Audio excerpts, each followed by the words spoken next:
السلام عليكم، صباح الخير. عاملين ايه؟ يا رب تكونوا بخير. صباح جديد واجابة على سؤال جديد من اسئلتنا اليومية. النهاردة هنقول شوية نصايح كده وشوية ان احنا ازاي نتجنب موضوع اللي هو الاوردة اللي بتتعب اثناء العلاج الكيماوي. ازاي نقويها، ازاي نتلافى المشاكل اللي بتحصل فيها. طبعا مشكلة الأوردة مشكلة كبيرة بتواجه كتير من الناس اللي بتاخد علاج كيماوي، وخاصة مرضى أورام الثدي، لأن تقريبا بيبقى عندهم دراع مفهوش، مش هنعرف نعمل فيه حاجة، اللي هو الدراع اللي ناحية العملية، أما التركيز كله بيبقى على الدراع التاني. وطبعا لما الدراع التاني ده لو حصل فيه مشكلة ولا وجع ولا أي حاجة هتبقى مشكلة، والسيدة هتضطر تنام على مثلا الجنب اللي فيه العملية، فدراعها ده يورم ويحصل مشاكل وكده. طيب، ايه هي المشكلة الأوردة مع العلاج الكيماوي؟ العلاج الكيماوي يعني برضو مش زي ما الناس فاهمة ان هو كيماوي يعني هو مادة كاوية، يعني هو يعني مش مادة هتنزل تكوي العروق وهي نازلة. لكن طبعا في انواع من العلاج الكيماوي فعلا بتأثر على تأثير مباشر على الأوعية الدموية اللي بتاخد فيها والأوردة اللي بتاخد فيها. من اشهرهم واصعبهم طبعا الدواء الاحمر اللي هو الادريامايسين ده، لو لا قدر الله خرج من الوريد بتبقى مشكله، بيعمل تآكل طبعا في النسيج اللي حوالين الوريد والنسيج الايدي يعني اللي حوالين الوريد، وتبقى مشكله. في برضو النافلبين، برضو دواء صعب جدا لو خرج من الوريد بيسبب اثر جامد جدا في الانسجه اللي حوالين الوريد. في الديكربازين اللي بياخدوا عين الليمفوما في الاي بي في دي او في بعض اورام الجلد، الديكربازين برضو صعب جدا ولو خرج بيعمل مشكله. في ادويه زي الفلوريوراسيل اللي هو الفايف افيو، الناس اللي بتتحجز يومين في المستشفى تاخد الفلفوكس او في الفيري، بيعمل لهم زي رسمة العرق كده، العرق بيتلون وينشف شوية ويبقى شكله باين في الايدين خالص، العرق اللي بيتاخد فيه العلاج الكيماوي. الديكربازين برضو مشكلة لو حد خده وخرج في الشمس، ممكن يؤدي الى ان الوريد يلتهب بشدة يعني. فدي كلها حاجات بتحصل في الأوردة. فالنصايح الأولانية إن إحنا لو حد كورس العلاج بتاعه كبير، يعني أنا رحت للدكتور المعالج بتاعي بعد العملية وقال لي والله أنت هتاخدي 8 جرعات أو هتاخدي 8 جرعات وسنة هيرسبتين. هنا بيكون احسن طبعا ان احنا نركب البورتاكاس. البورتاكاس دي عبارة عن طبلة كده صغننة، وفي منها خرطوم او خرطوم او كانيولا كده، يعني بقيت مش كانيولا، لا هو يعتبر خرطوم كده. بيتحط هنا كده، بيتحط هنا تحت العظمة بتاعة الترقوة دي، والخرطوم ده بيتدكك يروح في وريد رئيسي داخل على القلب، ويبقى داخل على الجريد سيركيوليشن. فالبورتاكاز بيبقى حل كويس جدا للناس اللي عندهم جرعات مثلا 8 جرعات، او مثلا هتكمل سنه على الهيرسبتين او هتكمل مده طويله من العلاج. لكن مثلا لو 4 جرعات ولا حاجه ممكن ما تبقاش الموضوع مستاهل، يعني ممكن نقضيها كانيولات وخلاص. لان في ناس، وطبعا الناس اللي عامله مثلا استئصال للثديين او استئصال للثدي وبعد كده عملت الاستئصال للثدي التاني، دي طبعا يفضل ان هي تعمل بورتاكاز، لان ان احنا لو نركب وريد في الرجلين ولا حاجه بتبقى الموضوع صعب، ويبقى طبعا الوريد ده ضعيف واكثر عرضه ان هو يربشر او يفرقع اثناء العلاج، فمادة الكيماوي تخرج بره وتعمل مشكلة. زي ما قلنا كمان ان الكيماوي بتاع الثدي من الكيماويات اللي لو خرجت بره، اللي هو الدواء الاحمر ده لو خرج بره الوريد بيعمل مشكله. فعشان كده يفضل ان احنا النيرس وهي بتركب العلاج بتركبه في وريد يكون كبير شويه ويكون قوي عشان يستحمل العلاج. مش لازم ان النيرس، طبعا النيرسات بتاعت اللي بتدي المشرفه على ان هي تدي الكيموثيرابي بيبقوا نيرسات معظمهم شاطرين وبيعرفوا يركبوا الكانيولات كويس. فاحتمال قليل جدا ان هي اصلا النيرس تكون مركبه لك الكانيولا بره الوريد، فتقولي ده مثلا ده حصل ان العلاج خرج بره الوريد. لا، هي بتبقى مركباه في وريد ولا حاجه، بس ممكن يبقى الوريد ده ضعيف مع العلاج يكون يضعف ويربشر او يسرب العلاج الكيماوي. فعشان كده دايما النيرس تلاقي وريد يكون كويس ويستحمل العلاج. وطبعا الاورده بتضعف مع العلاج، يعني اول مره، يعني مش من اول مره ولا اتنين هتلاقي الاورده بتاعتك ضعيفه، لا ده مع العلاج ومع استمراريه العلاج. في برضو حالات من اورام الثدي بالذات يكون خدت اكتر من خط علاج، فاوردتها فعلا بتبقى ضعيفه جدا. وساعات بقى في خطوط العلاج المتاخره يجي حاجه زي النافلبين، ما نلاقيش حل غير مثلا ان احنا ندي نافلبين ولا حاجه. فالنافلبين ده برضو صعب، لو خرج بره الوريد بيعمل مشكله كبيره. فدايما بنشترط حتى عليهم ان احنا نركب البورتكاس قبل ما نبدا النافلبين، وده طبعا خطوه صحيحه. النافلبين طبعا في منه قراص بس مش متوفره ومش موجوده بكثره يعني، فمعظم الناس بيدوا النافلبين اللي هو الوريدي، وده لازم يكون يا اما في وريد كبير يا اما في بورتكاس طبعا احسن. الحاجات التانية اللي ممكن تساعد ان الاوردة تبقى احسن، حاجة لازم طبعا نشرب مية كتير، نشرب العصاير الحمراء كلها، يعني بنجر، رمان، اي عصير لونه احمر ده برضو ليه دور كبير في تقوية الاوردة. فراولة، بنجر، رمان، الحاجات دي كلها على بعض اتس اوكي. الحاجات دي كلها بتقوي جدار الاوردة. الحاجات التانية اللي بتقوي جدار الأوردة في طبعا أدوية. أنا ما بحبش الأدوية في الموضوع ده، ولكن ساعات بنلجأ ليها لما يكون الأوردة ضعيفة جدا. يعني مثلا ممكن نلجأ لعقار زي الدافلون. الدافلون كويس جدا في تقوية الأوردة، وبيستخدم مثلا في علاج البواسير، وبيستخدم في الناس اللي أوردتها ضعيفة أو الناس اللي عندها الأوردة ضعيفة في الدوالي وما عندهاش ورجلها بتورم ولا حاجة. الدافلون من الأدوية اللي بتحسن الدورة الدموية وبتحسن جدار الأوعية الدموية وخاصة الأوردة. والدافلون بيتاخد ممكن 500 مللي جرام يعني قرص مرتين في اليوم. ده من العقارات اللي بتقوي الأوردة. في عقارات تانية، حاجات زي مكملات غذائية زي فينو ويست، زي زي حاجة اسمها فينو سترونج. الحاجات دي معرفش أصلا لسه موجودة في السوق ولا لأ، بس اللي بيتهيألي الفينو ويست موجود.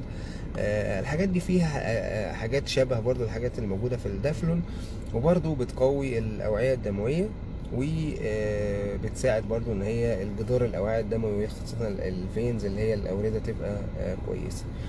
طيب لما بيحصل بقى تسرب وريدي بسيط كده من العلاج الكيماوي بنعمل ايه؟ طبعا لو احنا في الجلسه لازم نبلغ الممرضه فورا. الممرضه هتوقف العلاج، او انت حتى لو انت لاحظت ان العلاج بيخرج بره وعمال ما تنادي الممرضه فيها وقت ولا حاجه، وقفي انت العلاج اللي هو البكره دي، شديها لتحت، توقف العلاج، وتنادي النيرس طبعا، وهي هتعمل الاجراءات اللازمه وهم بيبقوا متدربين عليها كويس. هتدخل سرنجه في الكانيولا، تحاول تسحب لو في اي ميه. اول حاجه بتتاكد ان فعلا الكانيولا بره الوريد. تاني حاجه بتسحب منها المحلول بقدر الامكان بسرنجه. بعد كده بتشيل الكانيولا طبعا. بعد كده هتعمل لك ممكن كمادات ميه دافيه او بارده، على اساس كل نوع من انواع العلاج الكيماوي ليه الكمادات الخاصه بيه، مش لازم كله ولا بارده ولا لازم كله دافي. وبعد كده هتقول لك بقى يعني مثلا بقى حط عليها الدريسنج ده او حاجه ما تعرضهاش للشمس. الادويه اللي ممكن نحقن برضو هيدروكورتيزون او ماده كده حوالين المكان اللي حصل فيه تسريب ولا حاجه. كل ده الحاجات المفروض بتبقى ممرضه الكيماوي متدربه عليه كويس. التسرب زي ما قلنا في الدواء الاحمر زي الادرياميسين وحاجه زي النافلبين ده بيبقى عايز طبعا اهتمام اكتر لانه ممكن يبقى مشكله. طيب ممكن ندهن ايه على ايدنا بعد الموضوع ده ما يحصل؟ بندهن ممكن هيموكلار. الهيموكلار كويس، برضو بيساعد على الامتصاص اللي هي لو في اي دم حصل بره ولا حاجه، اللي هي الحته الزرقاء والمحمره دي، بيساعد ان هي تمشي. وبرضو بيحسن ان الوريد في المكان ده يبقى احسن ويلتئم. في حاجة تانية برضو كانت مرهم برضو اسمه سترومبكس. السترومبكس لو في بقعة حمراء او الوريد برضو عامل بقعة حمراء بقعة زرقاء حواليه، السترومبكس بيوديها، بس نستخدمه في اول يومين من المشكلة. يعني بعد ما يحصل التسرب ومثلا في اول يومين نستخدم السترومبكس هيجيب نتيجه كويسه، لكن بعد كده مش هيجيب نتيجه كويسه، هيجيب عادي يعني، ممكن يعملها ببطء شديد. مش هيفرق بقى عنه عن الهيموكلور، لان طبعا السترومبكس اغلى بكتير من الهيموكلور. برضو موضوع تلون الاورده او ان هي تبقى عامله زي الحبل كده، تحسيها جامده كده والجدار بتاعها جامد، دي برضو ممكن ندهن عليه هيموكلار. برضو هيساعد ان هو يتحسن كشكل وكيطرى يعني. ومع الحاجات التانية اللي هو شرب المية والدافلون ممكن زي ما قلنا، او حاجة من الادوية التانية اللي موجودة في السوق زي الفينويست ولا مش عارف الفينوتك والحاجات دي، برضو بتساعد في تقوية الأوردة. زي ما قلنا برضو في الأول، نصيحتي إنك أي حد علاجه أكتر من 6 شهور يركب البورتكاس. البورتكاس أحسن كتير. ممكن وانت في حاجات تانية طبعا غير البورتكاس بس مش مشهورة في مصر، حاجة زي البيك لاين. دي برضو حاجة كده بتتركب في الإيد، وبناخد من الإيد اللي هي مبيبقاش فيها العملية وبناخد فيها العلاج، وبرضو بتمنع موضوع التسرب لأنها بتبقى في وريد كبير ووريد رئيسي ومتثبتة كويس. برضو نصيحتي برضو للناس اللي هي بتاخد العلاج للقولون، حاجة زي الفولفكس أو الفولفوكس أو الفولفيري، نركب برضو بورتكاس عشان نقدر ناخد العلاج في مضخة وما نتحجزش في المستشفى يومين ولا حاجة. ناخد العلاج الأول في المستشفى وبعد كده نخرج بالمضخة، نقعد اليومين في البيت بدل ما نقعد في المستشفى ونسبب عبء على نفسنا وعلى المستشفى. دي حلول. انا عارف ان انا ممكن بعد الفيديو تحس ان انت ما خدتيش برضو الحل اللي هو القاطع، بس هو للاسف هو الحاجات دي ما فيهاش حلول قاطعه، لان زي ما احنا بنقول هو الوريد بيتاثر كده كده لازم يتاثر بالعلاج. فعشان كده اي حد بقولك اي حد علاجه اكتر من 4 ل6 شهور يركب البورتكاس عشان تشيل من عليه المشكله بتاعت كل مره الوريد عامل ايه والوريد ممكن يسرب ولا لا او كده. طب هل البورتكاس ليها مشاكل ولا ملهاش مشاكل؟ اي حاجه في الدنيا ليها مشاكل عشان برضو نبقى متفقين، ولكن مشاكلها قليله. يعني البورتكاس مثلا ساعات، بس في الناس بقى اللي هي بتبقى الحاله ممكن متاخره شويه، ممكن ساعات بتسبب برضو جلطات. والبورتكاس من الحاجات اللي لازم بعد ما نخلص الجرعه او نكون هنسيب البورتكاس مش هناخد فيها لفتره طويله، لازم نعمل لها زي تسليك كل شهر او كل 3 اسابيع. لو احنا مثلا خلصنا العلاج بتاعنا ومش هناخد فيها لمده طويله ولا حاجه، لازم تتسلك كل شهر على الاقل. بياخد هو جرعه من انبول الهيبارين مع شويه ملح وبيسلك، يديها حقنه كده يسلك البورتكاس، لان البورتكاس زي ما قلنا هي انبوبه، اي خرطوم او اي انبوبه ما مش ماشي فيها الميه او مش ماشي فيها سائل ممكن تقف او تتسد او تتجلط او تعمل اي مشكله من المشاكل دي. عشان كده دايما يفضل ان احنا نسلكها. طب اللي ما بيسلكهاش عشان برضه متقلقوش، اللي ما سلكهاش مده طويله لازم تكون عامله له جلطه؟ لا طبعا مش لازم تكون عامله له جلطه، بس ممكن يكون الخرطوم ده اتسد، وممكن ما اعرفش ناخد فيها تاني لو اتسدد بشكل مبالغ فيه يعني وما ينفعش فيها الفلاشنج او حاجه، ممكن تتسد وما ينفعش ترجع تاني. البورتكاس بتتشال بعد قد ايه؟ في انواع بتتشال بعد سنه، في انواع بتتشال بعد 3 سنين، في انواع بتتشال بعد 5 سنين. انا نصيحتي ان هي تتساب سنه على الاقل. البورتكاس بتتركب بسهوله جدا، اي دكتور جراحه اوعيه دمويه او تخدير او جراحه اورام يركبها، ممكن ببنج موضعي وفي يوم واحد، وممكن ناخد علاج في نفس اليوم او بعدها بيوم بالكتير. كل دي حاجات خاصه بالبورتكاس. الايد طبعا اللي هي فيها العمليه يفضل احنا ما ناخدش منها اي عينات او ناخد فيها طبعا علاج، عشان لو حصل مشكله من مشاكل التسرب الوريدي او مشاكل اللي بتحصل في الاورده هيبقى صعب جدا السيطره عليها، ولو عملت عدوى او حاجه يبقى صعب ان احنا ندي علاجات قويه فيها، ممكن صعب تستجيب.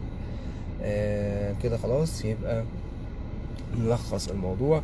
لو انت مدة علاجك او انت مدة علاجك اكتر من 4 ل 6 شهور يفضل تركيب جهاز بورتكاس عشان ناخد فيه العلاج الكيماوي ويقلل المشاكل اللي على الأوردة نحاول نقويها بان احنا نشرب مية كتير، نشرب عصائر طبيعية اللي لونها احمر كلها زي قلنا البنجر والعنب والفراولة والرمان والجزر، دول كلهم مفيدين جدا. ممكن نلجأ لعقار زي الدفلون 500 ملغ صبح وبالليل لو في الأوردة فيها مشكلة واضحة أو زي تكون متصلبة أو هي ضعيفة، الموضوع ده بيقويها. في أدوية تانية قلنا زي الفينويست والفينوتيك ده برضو مرتين في اليوم.